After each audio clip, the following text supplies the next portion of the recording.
नागरिकांच्या आरोग्यासाठी पुन्हा एक तुमचं फाउंडेशन सरसावलंय आणि आरोग्य कसं असलं पाहिजे याचा उत्तम उदाहरण या प्रकल्पातून तुम्ही करताय. काय सांगाल या शिबिराबद्दल? वास्तविक आताची परिस्थिती पाहता आणि धावपळीचं आयुष्य पाहता आरोग्याकडे थोडंफार नागरिकांचं दुर्लक्ष होते आणि त्या अनुषंगाने कुठेतरी नागरिकांना त्या बाबतीत गांभीर्य निर्माण व्हावं यासाठी आपण नायगाव जनआरोग्य अभियान हे तयार केलं आहे आणि त्या अभियानाअंतर्गत 6 ठिकाणी वेगवेगळ्या एरियामध्ये नायगाव पूर्वमध्ये वेगवेगळ्या ठिकाणी आपण हे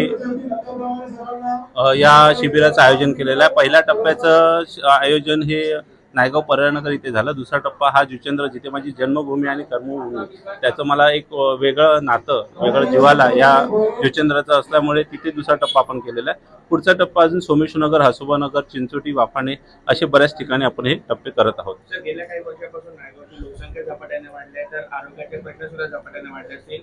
शिबिर तुम्ही करता, तुमचा अनुभव कसा आहे की लोकसंख्या वाढल्याच्या हिशोबाने रोग सुद्धा वाढले असतात?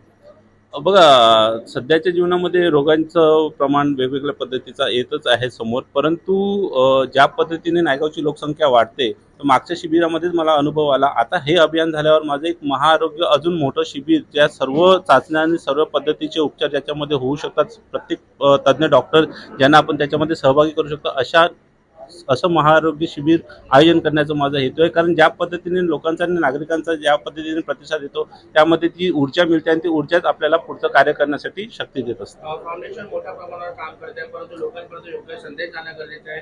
या माध्यमातून लोकांना काय संदेश द्याल की तुम्ही कशी आरोग्याची तपासणी करायची? मी या जन आरोग्य अभियानामार्फत लोकांना एवढं सांगू शकतो की प्रत्येकाने प्रत्येकाची आरोग्याची काळजी घेत राहावी. रक्त तपासण्या आणि रुटीन चेकअप हे करत यावं.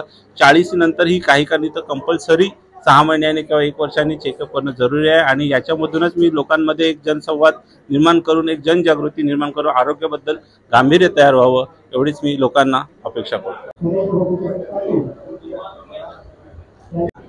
बघा कसं आहे, आता सध्या पावसाळ्याचं वातावरणामध्ये साथीचे रोग जास्त पसरलेले असतात. जसे की डेंग्यू असेल, मलेरिया असेल, टायफॉइड असेल, त्याच्यानंतर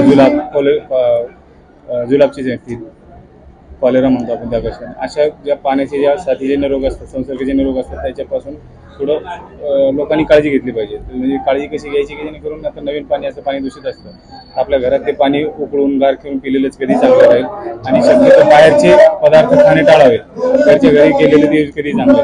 आणि हातपाची जागरणामुळे किंवा हल्लीच्या धावपळीमुळं आपल्या यंग जनरेशनला पण ते कधी शुगरचे, बीपीचे त्रास, अटॅकचे प्रमाण वाढलेले आहेत, पॅरालिसिसचे प्रकार वाढलेले आहेत. याच्याकडे पण काळजी घेण्याची शक्यता आहे. लोकांमध्ये खूप मोठ्या प्रमाणात गैरसमज असतात की मला काही नाही झालंय, मला डॉक्टरकडे जायची गरजच नाही. अशा लोकांना लाटला खूप प्रॉब्लेम होतो. त्यांना तुम्ही काय सजेशन द्याल की वेळेत उपचार करणं का गरजेचं आहे? वेळेचं कसं काही काळांचे जे आजार असतात त्यांना ते टाइम पिरियड म्हणतो आपण, त्या वेळेत जर त्यांना केलं गेलं, दाखवलं गेलं तरच त्याचा फायदा होतो. नाहीतर आधी त्याच्यानंतर जर आपण दुर्लक्ष करत गेलो तर त्याची कॉम्प्लिकेशन वाढत जात असतात.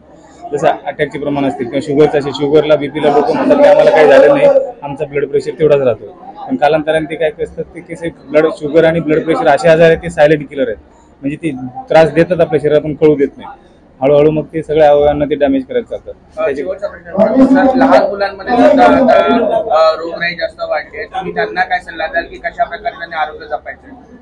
तेच लहान मुलांचे पण तेच गरम पाणी, फक्त त्यांचं खाण्यापिण्याकडे लक्ष द्यावं. बाहेरच्या मुलांचं दुसरं काही नाही की घरी जेव्हा आणतो आपण अन्न जे भाजीपाले वगैरे घेऊन येतो घरी बॉईल करून किंवा थंड स्वच्छ पाण्यात धुवून ते बाळांना फळफ्रूट खायला द्यावे.